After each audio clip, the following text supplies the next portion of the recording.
Hey everybody, it's Sean and Trey with Reactions to the Classics. Before we get started today, we just wanted to invite you to take a look at our Patreon page where we have all kinds of reward tiers, anywhere from reacting to an entire album to songs, and to support us for as little as $1 a month. It really helps us out. And you can also check out our Facebook and Discord groups down below. Got a great community of people who love music. And all that to say, y'all, let's get to today's video. What's happening, everybody? Trey here, joined again by my dad, Sean, and today, Reactions to the Classics, we are going to look at a very underrated, under the radar artist, Rodriguez, and specifically, we're going to be looking at the soundtrack for the documentary about him searching for Sugarman. This comes courtesy of our patron, Carl. Shout out to Carl for introducing us to Rodriguez. Big shout out. Many months ago on one of the live streams that we were doing, and then he sent us the DVD searching for Sugarman. Watched it, was really enthralled by it, and then he said, hey man, I want y'all to do the actual soundtrack. So I'm excited to kind of tell the listeners the story of Rodriguez, because he has quite the story. He does. The soundtrack was released in July of 2012. And what it is, Trey, he only released 2 albums. So it's a compilation. It's songs off both those albums. And he was working on the 3rd album when he was released, which we'll get to that story when we get to a song that foreshadows that. But when he was released from his record contract. So it also has 3 of those songs on this album. Wow, yeah, the story, and we can kind of go back and forth because we just watched the doc again today. And I mean, what a story. He just didn't get over like these. When I heard this album, I was blown away. Oh yeah, it's and we phenomenal. listened to a lot of music. Like I was like, this guy's fantastic, and he just never went over. Even in the documentary, the producer, and he worked with some guys that worked with some major people, were like, we can't figure out why it never happened for him, and then he just disappeared. Yeah, one of the producers was working with, The Cure, and another one with Marvin Gaye, Ringo Starr, and they just said how blown away they were by Rodriguez. He is from Detroit. Yes. He's described kind of as an urban poet, and I think that's an apt description. And he came out with his first record, Cold Fact, and it just, in the States, it didn't do much, didn't move that many copies, and neither did his next record, and then he just kind of faded away, really. But there was one country where he got insanely popular. South Africa. And that's what the story of the documentary, the documentary is an hour and 15 minutes long. It's also on Netflix. I very much invite you, if you just love docs. It won the Academy Award in 2013 for Best Doc, and won every award possible in the documentary realm in 2013. He goes to South Africa once he discovers he's famous there. It's a big long story I won't get into. Watch the doc. He was also famous in Australia. He went there in 1979 and 1981. The doc doesn't talk about that because it's focused on South Africa. But I mean, Rodriguez just seems like an ultra cool guy. Never got caught up in any of the fame, even in 1998 when he went back to South Africa when he was discovered that they thought he was dead. And it's just a long story, but it's fantastic. But we're here, Trey, for the music. And besides being a fantastic story, the music stands alone. Oh, absolutely. Especially the title track, Sugarman. We had heard a couple of these just from Carl's suggestions on the live stream, and this was one of them. And I remember the first time I heard it, I was like, this is fantastic. Something different, man. It's got a bit of a psychedelic twinge to it in here with some sound effects in the middle. Especially towards the end, man. You feel like you're in some sort of trip with the headphones. Oh, yeah, exactly. I definitely suggest the headphone listening experience for this. And you know me, I love the horns. We got some horns, some wonderfully arranged strings in here as well. And the Sugarman, it's kind of the drug man. Drugs come up a lot. Definitely the drug man. In Rodriguez's tunes, because that reflects his environment that he grew up in Detroit, and just kind of the harshness of the inner city of that. And notes that the Sugarman kind of takes away all of his problems, answers his questions. This song is phenomenal. If you listen to one track, I'd suggest this one. I would too, and it's some tough competition with the first 3 songs for me. But yeah, I can't say much more than you did about this. We'll go to the second track, Crucify Your Mind. It's only 2 minutes, 36 seconds, stripped back. Just a fantastic track. Really showcases his voice. Sugarman has all kinds of stuff. His voice is fantastic, but the instrumentation's great. The special effects, like you were talking about, are great. This is a stripped back. It's basically what he does after he finds out his girlfriend is cheating on him. Yeah, and the woman lies to herself, giving substance to shadows, while he wonders how much of you is repetition that you didn't whisper to him to. Just some of those lines in there that reflect how great with words Rodriguez was, and yeah, this is one of his more famous tunes, and for good reason. I just think it's fantastic. Great. And then we go to another song that just keeps the just phenomenal tunes rocking, Cause. Yeah, and in the documentary, Steve Rowland, the producer, talks about this song because in this song, he talks about losing his job 2 weeks before Christmas. This is from his second album. When this album's released, it doesn't do well, and the record company, Sussex Records, releases him 2 weeks before Christmas. It's a prophetic line. And it's the last song they recorded as well. Oh, yeah. It's just an unbelievable backstory. And whenever you listen to it, this one's really kind of almost like folk rock influence, yeah, I'd say. 5.5 minminutes long. And just a phenomenal story. It has some foreshadowing in there, too, saying that he's overpaid his dues. Kind of pointing at the fact that he's not getting his fair shake necessarily in the industry, I think, and notes how he's had 16 half-hour conversations just up on stage and whatnot. Just the life of a musician, you meet people for a short time and then it's on to the next person, on to the next town. Just one of my favorite tunes, very, very somber and sad at times, but again, it reflects Rodriguez's predicament and situation in life. And versatility. Last song's over 2.5 minutes long. This one's over 5.5 minutes long. Great acoustic guitar at the start. Fantastic arrangement.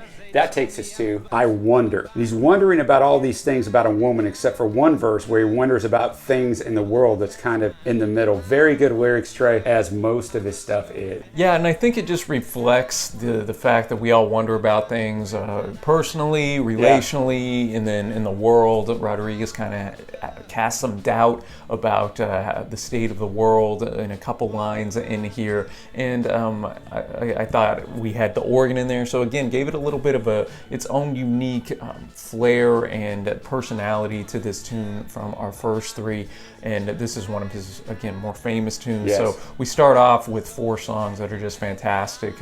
He opened with this tune on one of his concerts in South Africa in '98, and it's cool in the documentary just to see the folks just going wild for Rodriguez, this man that's been a construction worker and a manual labor for all this time. He's nothing in Detroit, and then he comes over to South Africa and is just a rock star. So sold out 6 shows. I just thought that was an awesome part of the documentary. We go to the next tune, Like Janice. And this one's not bad for me, Trey. It sounds very similar musically to the last track, I Wonder. Yeah, this woman is incredibly materialistic, but Rodriguez can see through her facade. Yes, he can. Kind of notes in there something along the lines of a monkey dressed up. Like, it's still a monkey, essentially. You can't change who you are, and the facade won't work on Rodriguez. I thought this was quite the catchy tune myself, and then we'll move on to track 6. This is not a song, it's an outburst or the establishment blues. This is the song that reminds me of something that Mr. Robert Zimmerman would write. This is a Dylan-esque type song. What a story it unfolds. Yeah, I wrote the exact same thing. I thought it had a little bit of a "it's all right, I'm only bleeding" type of vibe to it, and we haven't really touched on Rodriguez's voice. It's a bit strange, and that's not to say it's bad though, but he has one of those unique voices that as soon as you hear it, you know this is Sixto Rodriguez, and I think that's definitely on display here. Just great one-liners in here about the establishment and the state of the world in that late 60s, early 70s period. Yeah, and this was one of the things they used in South Africa for the anti-apartheid rallies and stuff. This song was very, very instrumental in inspiring musical artists in South Africa at a time when they were oppressed to speak out against the government and the horrible policy of apartheid. The strip back on this, the lyrics can really shine through the story. And on the documentary, one of the people in the record industry was just speculating that possibly Rodriguez was just too political, and that's why he wasn't pushed like he should have been. And when I heard him say that, I thought, yeah, this is the song that maybe would be the most political of them all. Just speak out against the people trying to hold you down. And track 7 is Can't Get Away. Here he's really trying to get away from his life where he was brought up in the drug-infested culture, and he escapes to different parts of the world, the West Coast and even Amsterdam, and there's still drugs there. There's, I think, some congas in here, or it gives it a bit of a sophisticated urban vibe. Yeah, I had a question mark. Instrumentation, what is it? I thought the story was really well done. As you're gonna, it's a broken record, no pun intended on this, but he is such a good lyricist. I mean, such a good lyricist. That moves us on to the next track, I Think of You, which basically, he's heartbroken. He starts every day thinking of her. He ends every day thinking of her. He's got a nice Spanish guitar in here that sets the mood of the song just in a fantastic way and differentiates us from the previous 7 tracks. Yeah, and I think that's a great point about the guitar. That's another thing that we need to bring up with Rodriguez, because his guitar playing is pretty stellar at a lot of different points on this record, and he even mentioned in the documentary that he loves to just play guitar even up to this current day, and you can tell that passion through this song. Some times of joy in here, and then you know, just the heartbreak of the matter as well. And then we're gonna move on to the next tune, Inner City Blues. He notes here Papa and Mama, which I think might just be the establishment at large, because he notes how they don't really like what's new in the area, and I think that reflects, obviously, again, the time that Rodriguez wrote this, the new ideas that were coming in, that were shaking the culture of the day. So I thought it was a solid tune. Yeah, and that's something we didn't really talk about at the start, but just try to put you in the time and place. You know, he wrote this in the late 60s, early 70s, depending on what tune it is. So the world was a very different place. I'm not saying that the world's a great place at this point in time, but the Kennedys killed, we had the Vietnam War, we have, you know, racism, sexism, you have all this stuff going on. So that just, you put songs like this is, you know, going to start a spark, and as it should. And that takes us to Sandovan Lullaby. Almost 2 minutes instrumental at the start. I like this song fine. It stood out just that it was a strange way to start. I almost thought, songs that were 5 minutes long, are we just going to have all instrumental? Just definitely a different track in comparison to the rest of the album. Yeah, the way the melody and arrangement was, it really had that lullaby type of feel to it, of course. And he pretty much just notes the hardship that comes from people in wars and in poverty, which, again, I think reflects just the world that Rodriguez grew up in. He does a great job personifying the winter and the night that's kind of coming knocking at his doors. I especially like the line, "The night puts its laughter away, clouds that pierce the illusion that tomorrow would be as yesterday." And again, we have an ending instrumental that kind of wraps up and bookends this tune. This was one of my favorites, actually. Oh, wow, okay. And then we're gonna move now to Street Boy. This one was a lot more lighter in tone at certain points, just the way he was singing, but again, had a heavy message. Yeah, the lyricism was definitely not white.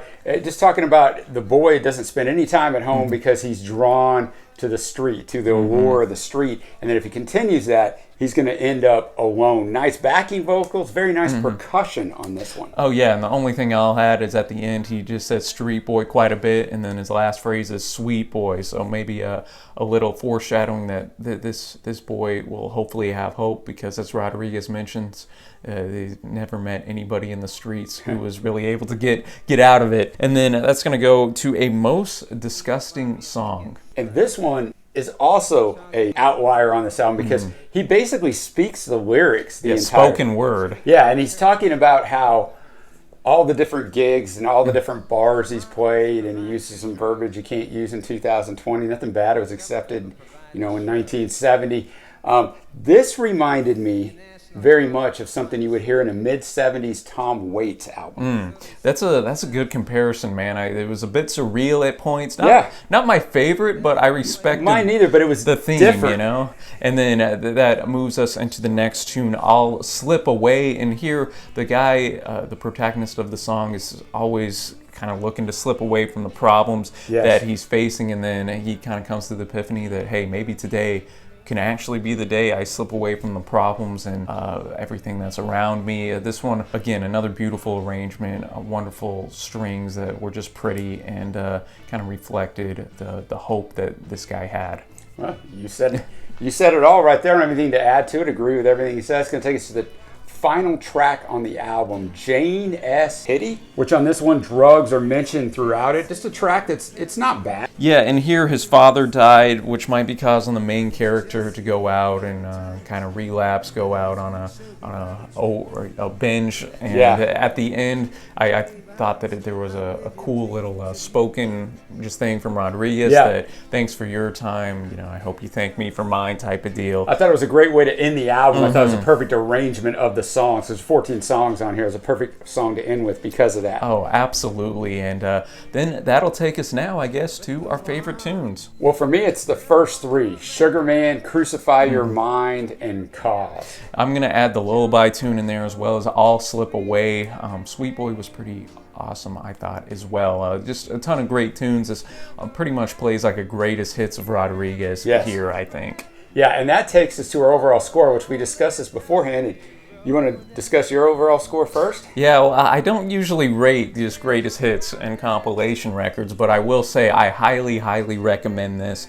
Go out, seek it out. I know we do a ton of records on this. This is one I really encourage you to go and listen to, and as well as watch the documentary. Don't think you'll be disappointed at all. I respect the fact that you will not grade greatest hits. It's 2 albums and 3 songs from an album that was never released. So I my man, do not have such high principles. I am going to grade this. I respect it. And I will echo everything you said in the fact that seek this man out and listen to this over and over. I would not lead you astray. For me, this is an 8.75. Oh, it's great, man. And the more I listen to it, it might be higher. And I will listen to this album a lot more. We unfortunately don't have the luxury of listening to many albums outside of what we do for this channel because it's music all the time. But this is one that's going to be in my personal list over here to spend when I got a few minutes. I don't have to listen to something we're reviewing. So, Carl, thank you so much for bringing Rodriguez to us. I'd never heard him before until you pointed him out in the live stream. Yeah, absolutely. And let us know what you think of Rodriguez, the doc, Searching for Sugarman, as well as the soundtrack in the comments below.